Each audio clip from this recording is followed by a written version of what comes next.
আজিৰ এই ভিডিঅ'টো যদি আপোনাৰ মাটি বাৰীৰ সমস্যা আছে তেনেহলে এই ভিডিঅ'টো আপোনাৰ বাবে আপুনি ভিডিঅ'টো সম্পূৰ্ণকৈ চাব আৰু যদি আপোনাৰ মাটি বাৰীৰ সমস্যা নাই তেনেহলে এই ভিডিঅ'টো আপোনাৰ বাবে নহয় কিন্তু আপুনি এই ভিডিঅ'টো শেয়াৰ কৰি অন্য এজন মানুহক সহায় কৰিব পাৰে সেই মানুহজনেও যাতে এই সম্পৰ্কে জানিব পাৰে আজিৰ এই ভিডিঅ'টোত মই আলোচনা কৰিম যদি আপোনাৰ মাটি বাৰী নাই আৰু আপুনি এজন ভূমিহীন মানুহ বা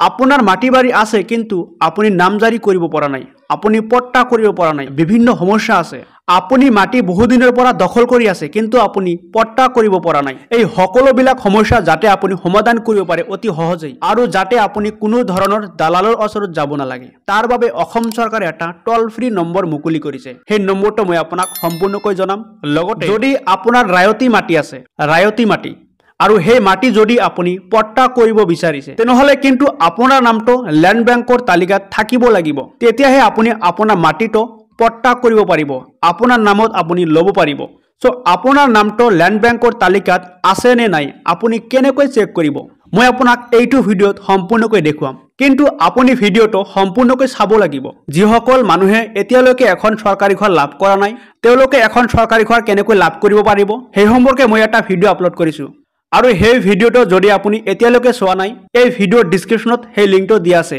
আপুনি চাই ল'ব সেই ভিডিঅ'টো সো আপুনি আপোনাৰ নামটো ল্যান্ড বেংকৰ তালিকাত আছে নে নাই আপুনি চেক কৰিবলৈ আপুনি প্ৰথমত আপোনাৰ মোবাইলৰ গুগল ব্ৰাউজাৰ অন কৰিব আপুনি ইয়াত লিখিব মিছন বসুন্ধৰা 2.0 তো আপুনি এনেকুৱাকৈ লিখিব লিখাৰ পিছত আপুনি সাৰ্চ কৰি দিব সাৰ্চ কৰি দিয়াৰ লগে লগে আপোনাৰ সন্মুখত এনেকুৱাকৈ আহিব আপুনি এইফালে চাব bosundhara.assam.gov.in আপুনি ইয়াত ক্লিক কৰিব তাৰ পিছত আপোনাৰ সন্মুখত এনেকুৱাকৈ আহিব আপুনি তলফালে চাব ক্লোজ ইয়াত ক্লিক কৰিব আপুনি ক্লিক কৰি কাটি দিব তাৰ পিছত আপোনাৰ সন্মুখত এনেকুৱাকৈ আহিব সো আপুনি প্ৰথমতে ওপৰত চাব ভাষা ল্যাঙ্গুৱেজ সো আপুনি কি ভাষা ৰাখিব খুজিছে আপুনি ইয়াত ক্লিক কৰিব ক্লিক কৰাৰ পিছত আপোনাৰ সন্মুখত এনেকুৱাকৈ আহিব আছামিজ ইংলিছ সো আপুনি যোনটো ৰাখিব বিচাৰে আপুনি হেইটো সিলেক্ট কৰিব মই আছামিজ এইটোৱে সিলেক্ট কৰিলো তাৰ পিছত আপোনাৰ সন্মুখত আকৌ এনেকুৱাকৈ আহিব আপুনি আকৌ ক্লোজ ইয়াত ক্লিক কৰিব তাৰ পিছত আপুনি লাহেকৈ তলফালে যাব তলফালে যোৱাৰ পিছত আপুনি ইয়াত কিন্তু আপুনি বহুত আৰু সুবিধা পাব সে এইবোৰ আপুনি সম্পূৰ্ণকৈ জানি ল'ব মই আপোনাক দেখুৱাম আপুনি ল্যান্ড বেংকটো কেনেকৈ চেক কৰিব আপোনাৰ নামটো আছে নে নাই এইফালে দেখিবলৈ পাব বেদখলকাৰী খতিয়ান সন্ধান সো যদি আপুনি আপোনাৰ মাটি বেদখল কৰি আছে আৰু সেই মাটিটো যদি আপুনি নামজাৰি কৰিব বিচাৰে আপুনি বহুদিনৰ পৰা বেদখল কৰি আছে তেনেহলে আপুনি ইয়াত ক্লিক কৰিব বেদখলকাৰী আৰু যদি আপোনাৰ মাটিটো ৰায়তী মাটি হয় তেনেহলে আপুনি খতিয়ান এইফালে চাব আপুনি খতিয়ান ইয়াত ক্লিক কৰিব ইয়াত ক্লিক কৰাৰ পিছত আপুনি এইফালে চাব জিলা নিৰ্বাচন কৰক ইয়াত ক্লিক কৰিব ক্লিক কৰাৰ পিছত ইয়াত আপোনাৰ জিলা আহি যাব ডিস্ট্ৰিক্ট আহি যাব ইয়াৰ পৰা আপুনি আপোনাৰ ডিস্ট্ৰিক্টটো সিলেক্ট কৰিব তাৰ পিছত আপুনি তলফালে চাব সাৰ্কেল আপুনি ইয়াত ক্লিক কৰিব ক্লিক কৰাৰ পিছত ইয়াৰ পৰা আপুনি আপোনাৰ সাৰ্কেলটো সিলেক্ট কৰিব তাৰ পিছত তলফালে এনেকুৱাকৈ আহিব আপুনি এইফালে দেখিবলৈ পাব সিলেক্ট ভিলেজ আপুনি ইয়াত ক্লিক কৰিব ক্লিক কৰাৰ পিছত আপোনাৰ সন্মুখত এনেকুৱাকৈ আহিব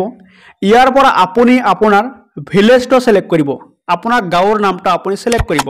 তাৰ পিছত আপুনি তলফালে দেখিবলৈ পাব খতিয়ান নম্বৰ আৰু নেম সো আপোনাৰ যোনটো খতিয়ান নাম্বাৰ হয় যদি আপুনি জানে বা আপোনাৰ ডকুমেন্ট আছে হাতে লিখা এখন ডকুমেন্ট আছে সেই নাম্বাৰটো আপুনি ইয়াত লিখি দিব আৰু যদি আপুনি আপোনাৰ নাম দি সাৰ্চ কৰিব বিচাৰিছে তেনেহলে আপুনি ইয়াত ক্লিক কৰিব